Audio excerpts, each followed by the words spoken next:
My name is Robin. I'm 47 years old, and this is my story.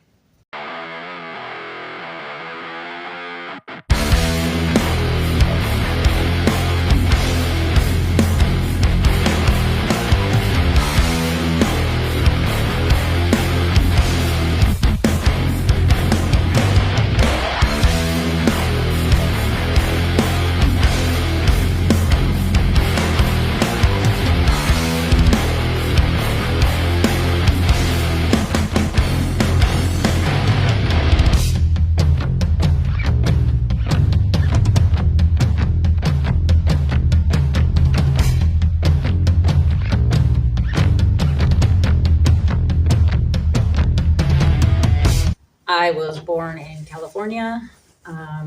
My mom and dad split up when I was 6 months old. My dad was a heroin addict. My mom was a narcissist.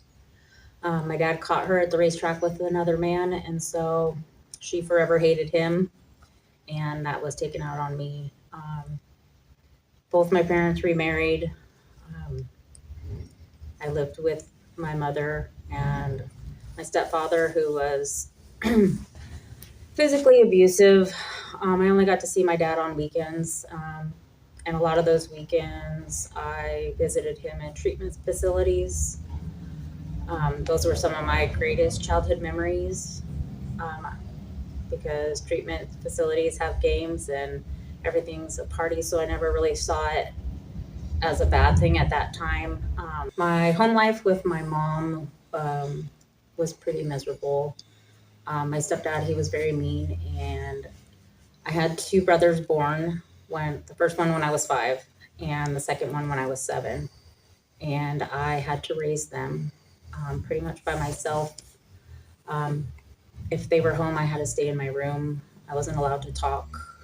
Um, so school became like my security place. So I actually thrived really well in school. Um,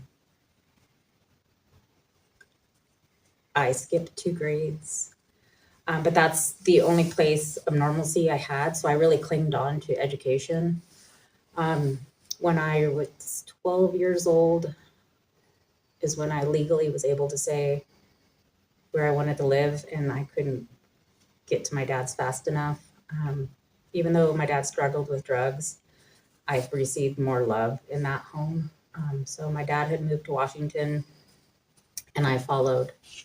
Um, I started middle school, and immediately I started getting in trouble. It was this new freedom that I had never had before. And everything that I could do to get in trouble, I did. The first drug I ever did was pot. It was horrible. It made me sick. I remember laying in the river for the cold water to make me feel better. And afterwards, I remember thinking, even though how sick I was, that was where I wanted to be. That was like my jam. And I tried alcohol shortly after that. And I remember getting yelled at by my parents. They're like, "You've been drinking." And I was like, "No, I'm not." And they're like, "Your room smells like a Pucka brewery." And I was like, and I was so happy. I was in so much trouble, and I was so happy. The feeling that alcohol gave me, I don't think I ever felt that happiness that I did when I was 14 years old. Like, it felt like heaven. And I never drank just a little bit. I never smoked just a little bit. It was, I think, my second time drinking alcohol. We had a bottle of Great Mad Dog. We had Thunderbird. We had Old English, and we drank it all. And I went to this clean and sober dance, street dance, and I couldn't walk. Everyone was trying to hold me, and of course, I got arrested, and I got my first MIP when I was 14. And I remember I threw up all over the holding cell, so they put me in the next one. I threw up all over that one, so they took me outside and they hosed me down, gave me a mop and said, "Clean the rooms." And then all 4 parents came to pick me up, and I got screamed at for hours. I was trying to pass out. I puke all over me. They took pictures of me, like, and I didn't care. I was on a roll, so they were trying to ground me all the time, and I was just defiant. No one was going to tell me what I was going to do anymore ever again. So I started running away from home when I was 14. The police would always take me back, and I'd run away again. And then one day the police were driving in the wrong direction, and I was like, "Where are you going? This isn't where I live." And they were like, "They don't want you." So they took me directly to a group home that was like a juvenile prison.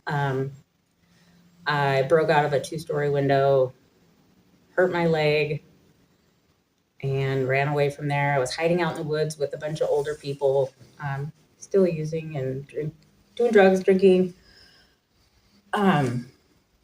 I finally got caught. I got put in the foster care system, ran away from the foster home, and I started breaking into homes to get stuff to sell, to basically survive out there. And I got caught. When I was 15, I went to juvenile prison for the first time, for burglary, residential burglary, forgery. There was drugs and alcohol in there too, in the facility. They had a treatment program in there. I went to that treatment facility also. I just lied and said whatever they wanted to hear. I escaped from the juvenile prison with a bunch of other girls. I ended up getting caught. Went back to prison. When I got out, I decided to go live back with my mom. She had moved up to Washington, but my dad had given me all these rules, and I thought maybe if I go back to the narcissist, I'll have different rules, and maybe I can get away with stuff easier if I lived with her. And I started using, I was 16 then, and I started that's the first time I used cocaine. That's the first time I used meth, acid. It was, of course, I hooked up with the same, the kids that all do those types of drugs. So we left on lunch break and got high. We left on whatever break. For too long, I think I was going to school maybe like once a week. And then I got pregnant at 17. So it's like the longest time I'd ever been clean and sober, up until, even till now. I didn't use while I was pregnant. Right after my son was born, I started drinking. I think he was only a month old. And I drank on the weekends. I worked. I ended up being a single mom. So I was partying on the weekends, and slowly it started to be after work or whenever. I lived in a small town at that time, lived in Kamas-Washougal in Washington, and the city cops started to know my name and know the house that I lived on. I had my own house, so all the kids that I grew up with came to my house and partied, and I think I had 9 MIPs by the time I was 19 years old.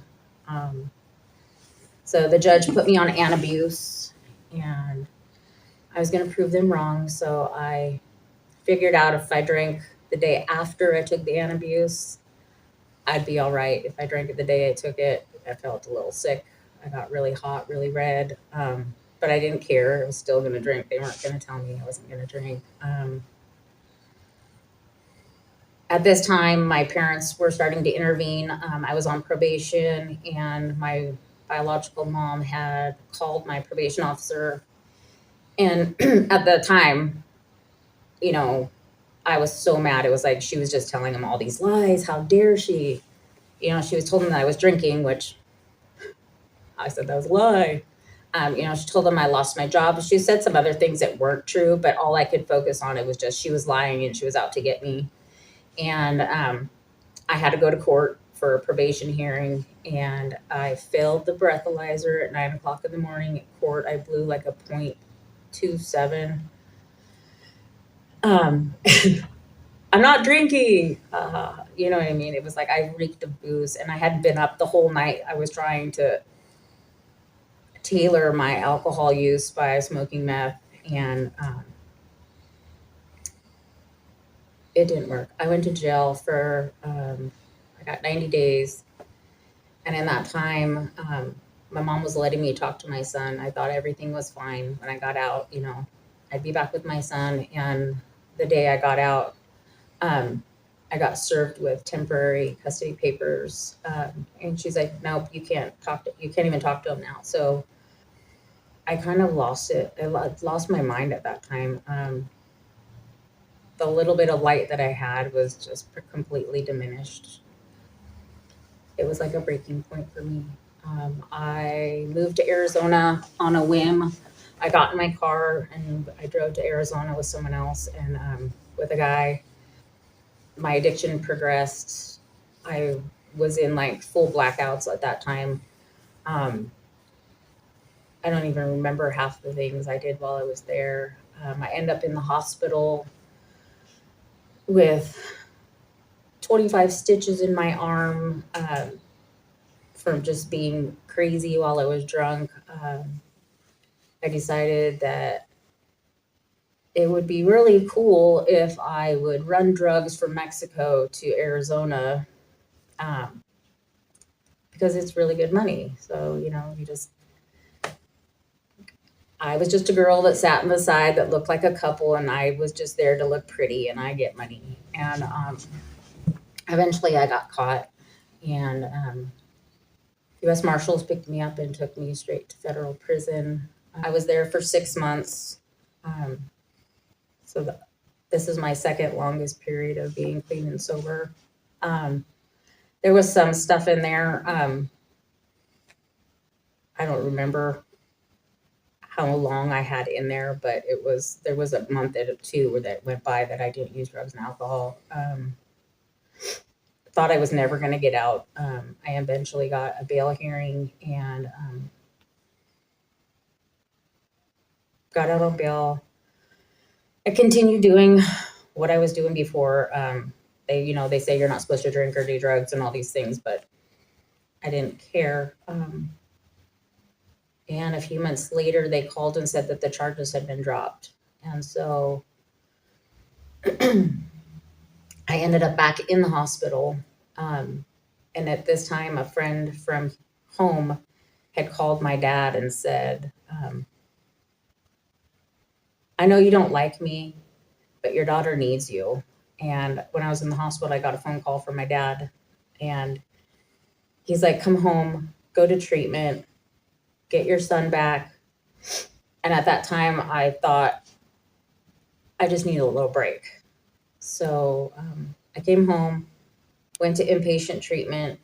I was super angry the whole time I was in there. It was their fault. It was their fault that I was in there. It was their fault that I didn't have my kid.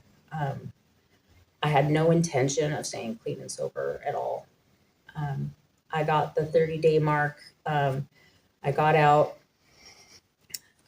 was able to find a pro bono attorney, and I ended up getting a really good one who was able to get my son back to me.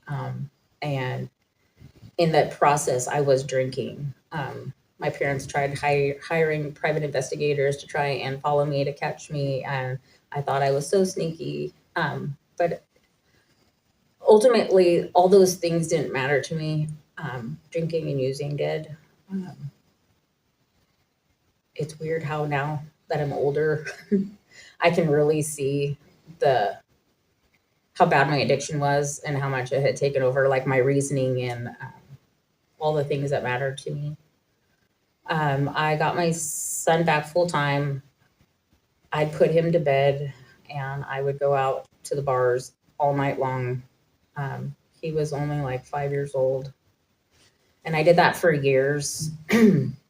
If he woke up and looked for me, I don't know. He never said anything to me in the mornings, but I left him home a lot.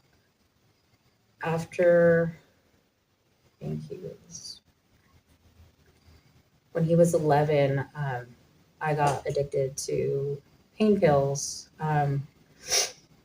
My now ex-husband was a pill popper, and I was never really interested in opiates, but he did them, so I thought I should do them too.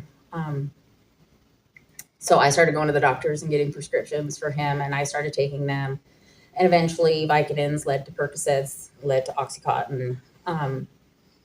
And the first time I did Oxycontin, I remember I puked my guts out. Snorted a tiny little piece of a pill, and I puked like horrendously. And I thought, this is it. This is it for me. And that addiction progressed for a few years. I got really bad. I started embezzling money from, I had a cleaning business, and I started embezzling money from my, why can't I think of the word? Clients. Thank you. And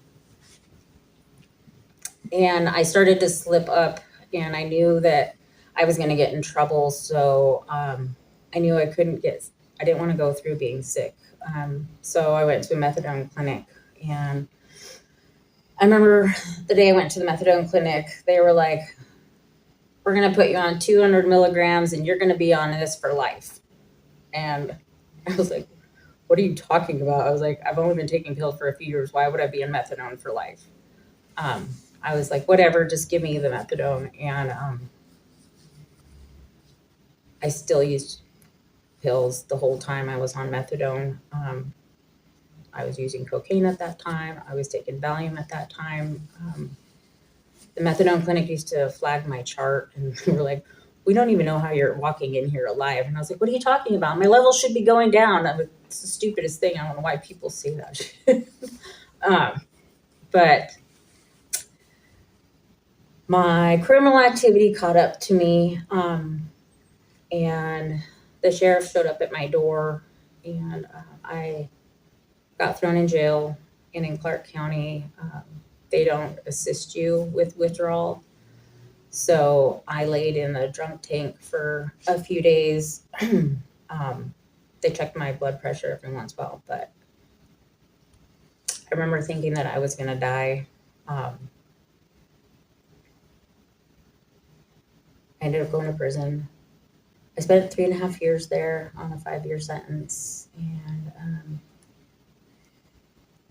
when I got out, I immediately had a surgery and was given pain pills. And so that just fueled my addiction even further. Then I started buying Suboxone, and I was just eating Suboxone to get high. I did that for about a year. I got fired from a job because some people were saying that stuff was missing from their homes because I was cleaning homes again. So I weaned myself off of the Suboxone by myself, and then picked up the drink as I was easing off of the Suboxone. And I love drugs, but alcohol has always been like the main one. If I stopped doing drugs, I've always drank alcohol. So I started drinking every day. It went to probably like a fifth a day. And then by 2015, 2016, I was drinking like a half gallon a day. I know, crazy. I had a water bottle at my desk, and I drank vodka all day long. And then I started messing with meth again because I was starting to have like seizures from the alcohol. And so I was like, I need something to mellow out the alcohol abuse. And so I started using meth again. That went on until about 2019. At this point, my life is completely falling apart. I cannot hold a job. I have screwed off everything. I have wrecked multiple cars. By the way, I've been in 19 car accidents in my life.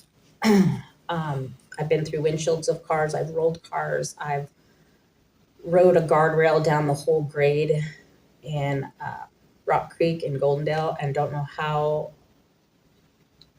I stopped on the side at the bottom of the grade.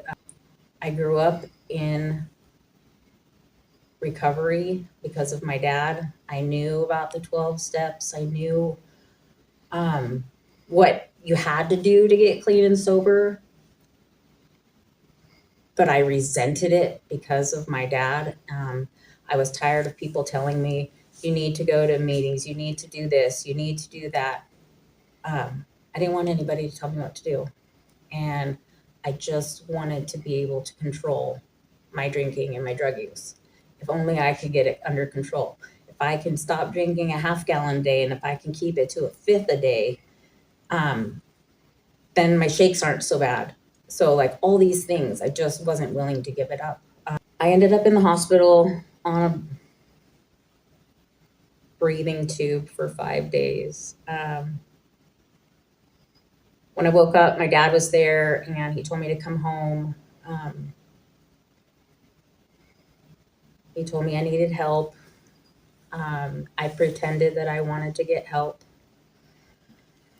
I think I lasted about 30 days without drinking or using. And then I lived next door to him, so I was sneaking it. And then eventually I started drinking so much that I needed to move. So I moved all the way to Goldendale. Weirdest place to move, but there's not a lot of jobs there. So I came over to the Dalles and I got a job at Fred Meyer's, and I need drugs because my alcoholism is getting bad again. So, it's really easy to find drugs no matter where you go. I literally went to Hot Point to get some food at lunch, and two guys said, "Hey, do you got a cigarette?" And I said, "Hey, do you got dope?" And that's how easy it was. And so I drank every day that I was at work. I also had a water bottle of vodka at my check stand. I smoked dope out on my breaks in the car, in the bathroom at work. The person that I lived with in Goldendale started noticing that my behaviors are acting a little off. I don't want anything to do with him. So he knows there's something wrong. And so I purposely create fights so that I have a reason to leave. And he's like, "You need to leave for the weekend. You need to go and think about things. Why don't you go to your parents for the weekend?" And I was like, "Okay, I'll go think about things." I had no intention of going back there. I packed a fucking bag, and I was so happy to come to the Dells down on West 2nd to the homeless camp. I was so happy about it. I was so happy to walk away from all the things, which are just material things, but I had a house and I wanted to just do whatever I wanted to do. I didn't want to have any responsibilities. So I chose to be homeless. It was summertime. So to me, it was like a really long camping trip with a lot of partying. I had never used needles my whole life because my dad was a heroin addict. I always thought that is the worst of the worst. Like I smoked heroin, but I didn't shoot heroin. That's just over the top. And it's kind of crazy, not crazy, but I mean, there's people that shoot up meth, and I was like, okay. And I remember thinking like, oh, I crossed that line. Even though I'm living in a tent in the dirt, doing drugs, stealing shit, collecting cans, eating out of dumpsters, I think that putting a needle in my arm is the worst of the worst. It is not. So there's a whole nother addiction in itself. I ended up with cellulitis. I ended up with staph. I ended up with MRSA. I took a lot of trips to the ER with abscesses.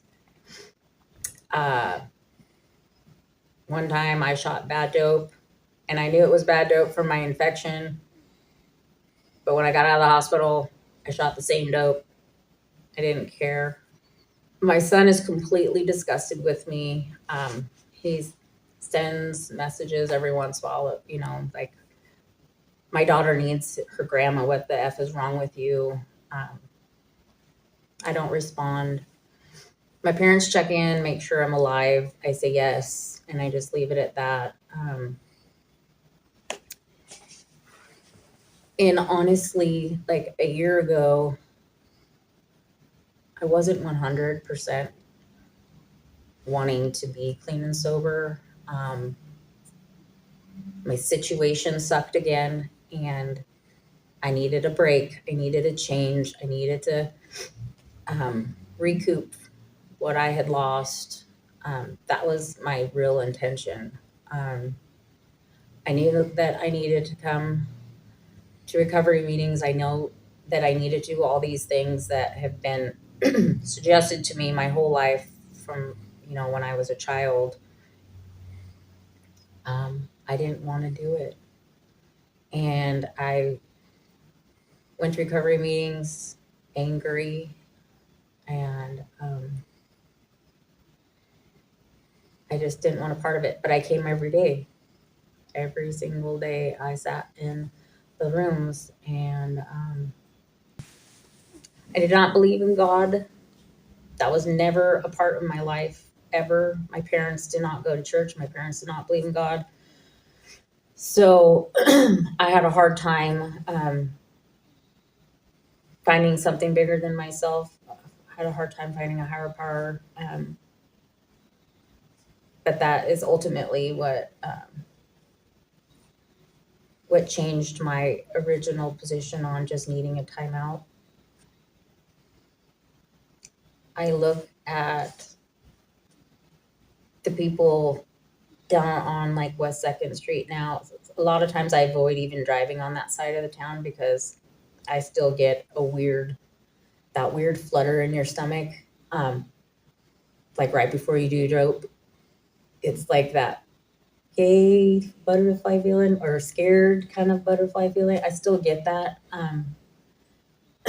But I see like the homeless camps, and I see the struggle, and I see people carrying, the can bags, and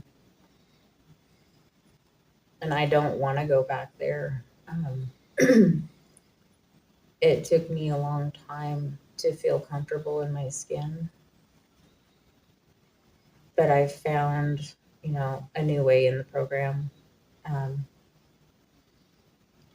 don't need to do all those things to feel good anymore, because I actually feel good about myself now. I do love who I am now. I know that I have a lot to offer to people, just like all of you guys have a lot to offer for me. And that's like the most important part of my recovery.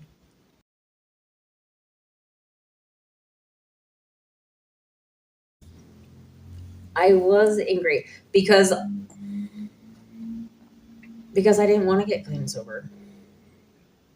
I've always wanted to have all the things but still use. And I remember thinking, I don't want to go to meetings. It's this tiny little town. It's probably like 5 old people telling their 5 old stupid stories. And what kind of recovery is that? Like, that was my mindset. So I came in, and then it wasn't like that. But I didn't know all the people in the rooms. And I'm weird around people that I don't know. I'm not like open and forthcoming with people. So I was extremely closed off. And for me, it was like, I'm sitting in this room because I'm in trouble. I'm a little girl. I'm in trouble. And my parents are telling me I need to do it. That's how I felt. It sounds stupid because I'm 47 fucking years old, but that's how I felt. I felt like that little kid that was in trouble. and you can't drink anymore, and you sit in that chair. That's how I felt. Um, and it was like that for 6 months, though. It was full 6 months. And I went to the meetings every day, sometimes twice. And I sat there like this, so pissed off that this is what I have to do to be clean and sober. Like, that really made me angry. I don't know why it makes me so angry. It's like admitting defeat. For me, it was admitting that I couldn't control my addiction. When I had been trying to control everything since I left my mom's house at 12, where I was so controlled there. And when I left there, I tried to control everything. And I thought I was doing a really great job at controlling everything around me. I controlled other people. So here I was no longer in control. And it was scary more than anything. It was a lot of fear. It was a fear of, can I do this? Can I stay clean and sober? I've never been clean and sober over 90 days on my own accord. What if I do this and then I screw up again? Because I love to self-destruct, and I do it really, really well. Like, the self-sabotage is out of this world. And I am afraid of that.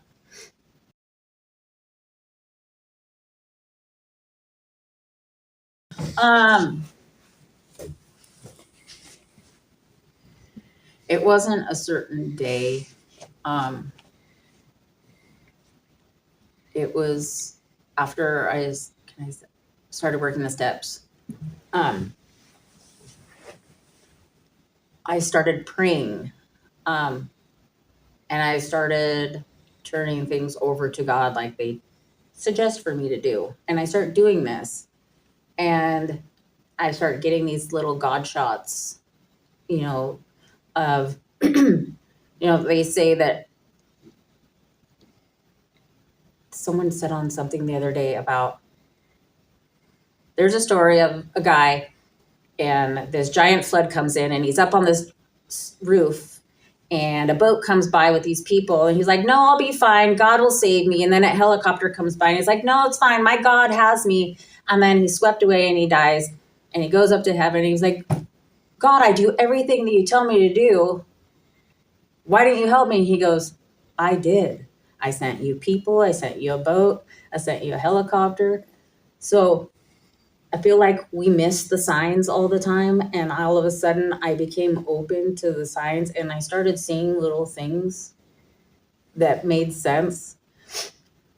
Like, I don't know what to do in a situation. And so I put it into God's hands, and then it literally presents itself to me. And because I'm open to a higher power, I'm noticing these things. And all of a sudden I was like, holy shit, I've changed. My life has changed, and I'm seeing shit in a whole new fucking perspective.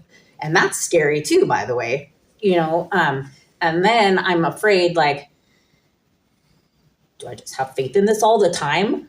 Because what if something goes wrong? So I'm, and then I get angry about stuff, and then I try to remember, where's this anger coming from? And it's fear. Like, even just in the last couple weeks, I've been super angry.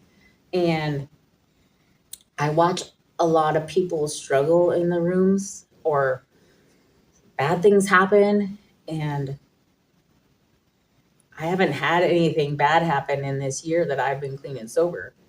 And I know life gets lifey, but some people have had some really shitty things happen. And I think I'm really scared that, can I handle it when when some shitty comes around? And I'm like, well, maybe God isn't doing it yet because he knows I can't handle it yet. I don't know. But I feel like right now I'm kind of like in a scared point just because I have all the things that you need. You know, I have a job that I have a decent job, and I have a house, and I have a car, and I have food to eat, and I have clothes on my back. I have all this stuff. I'm not wanting for anything. So it's like when you have all the things you need, then what? And that's where I think I'm like scared that I might fuck it up. And so I get angry because I don't want anyone to know that I'm worried about all these things. So it's usually anger that I go to.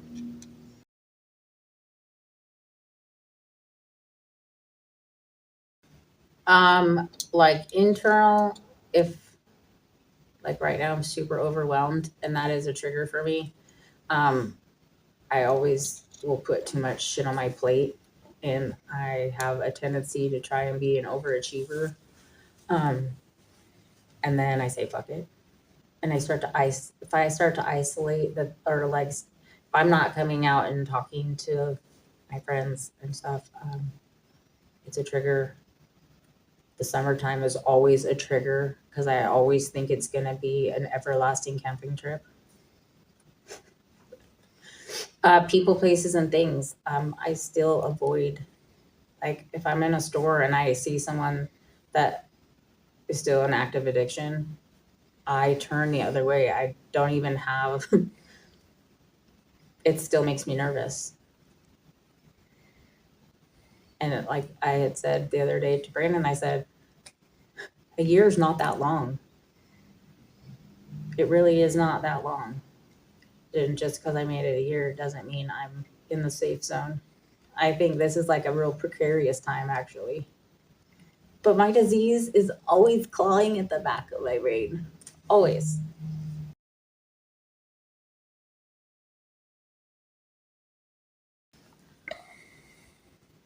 My youngest of the two brothers, he lives in Portland. And I'd raised them.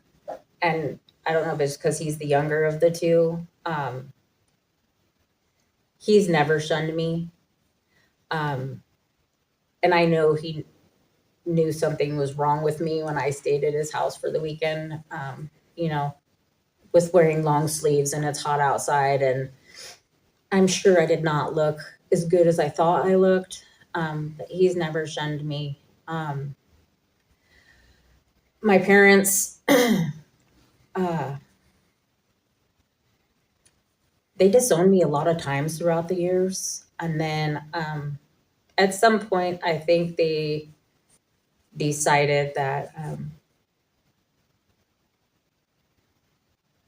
they would rather talk to me than not talk to me because the lifestyle that I was living, anything could happen at any time.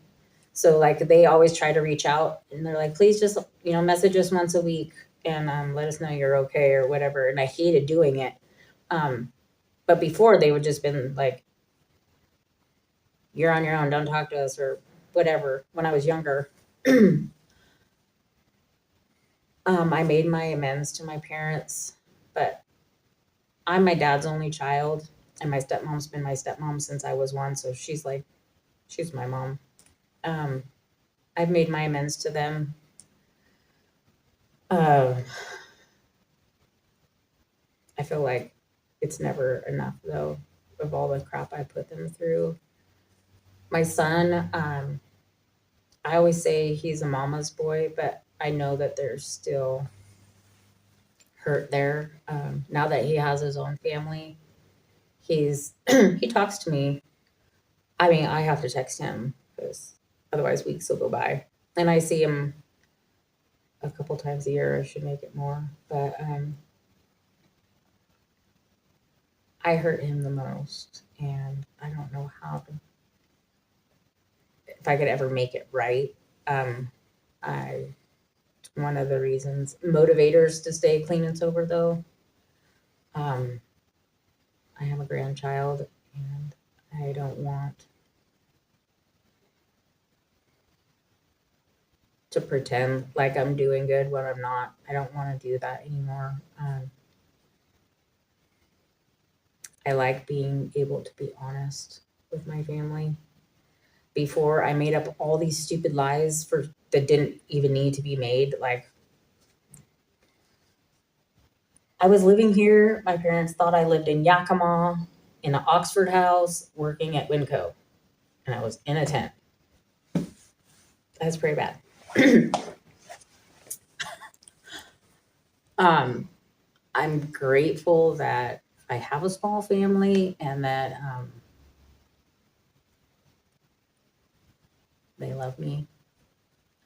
My dad just celebrated 14 years clean and sober, which is pretty awesome. Um, I still have a lot of bridges to mend. There's, um, making amends to people. At first, I was so overwhelmed by the fact I was like, no, I'll go to prison. 2, I don't even know all the people. I don't know where they're at. I made up all these excuses of why. I was like, oh my God, that was so terrifying. And then it was just like, who comes to the forefront right now that you feel guilt and shame about? And then I was just like, okay, I'm going to go with that. And, but the biggest one is my son. And I just hope, I've only been clean sober for a year. As years go by, that his and I relationship will get closer. And he only lives an hour and a half away from me.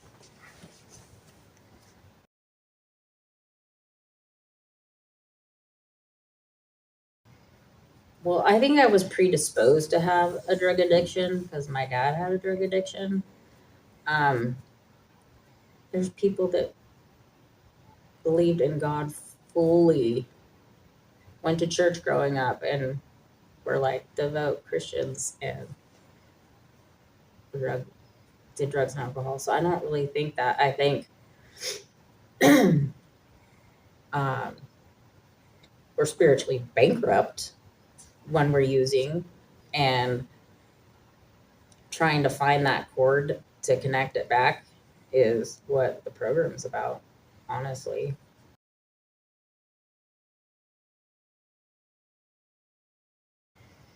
It started with going to meetings because that's all I knew to do, like the safe space, and then it entailed like being willing to be friends with people in the program, and like being a real friend, not just being like, hey, yeah, nice to see you. Like spending time with the people in these rooms made a huge difference, because I have friends that if I'm in a bad spot or I feel like using or whatever, or I'm so freaking sad and I want to just run away, or because I have those feelings. I mean, I'm sure people do. I want to head for the hills. And before, I would never tell anybody that. I would just get in the car and leave. I am the queen of ghosting.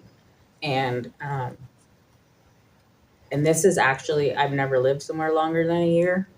So this is pretty amazing. But I tell people, I tell my friends, and that's new for me. And that is a huge thing. And I pray. I still don't know how to, but I just say weird things throughout the day. Whatever makes me feel better is what comes out of my mouth. And for some reason, it makes me feel better. It could be something little like your will, not mine. Or, dear God, why is my brain going in circles like this? Please make it stop. Just little things. It's not like the church people praying, but it's my praying. It's my communication with my higher power, and it's extremely helpful. At first, I thought that was real dumb. I was like, no way is just giving something over to God going to make freaking problems go away ever. And strangely enough, it really does work. Um, and I still feel kind of kooky saying it, but it does work. Um, and I make myself of service. Um, I try to be a yes person and not a no person. If someone needs help, I try to be there. I do not expect anything in return. A year ago, I would have been like, oh my God, I gotta fucking do this thing for Chris. And now it's like, I know I need to because it's part of my recovery, and but being available to other people is what helped me stay sober.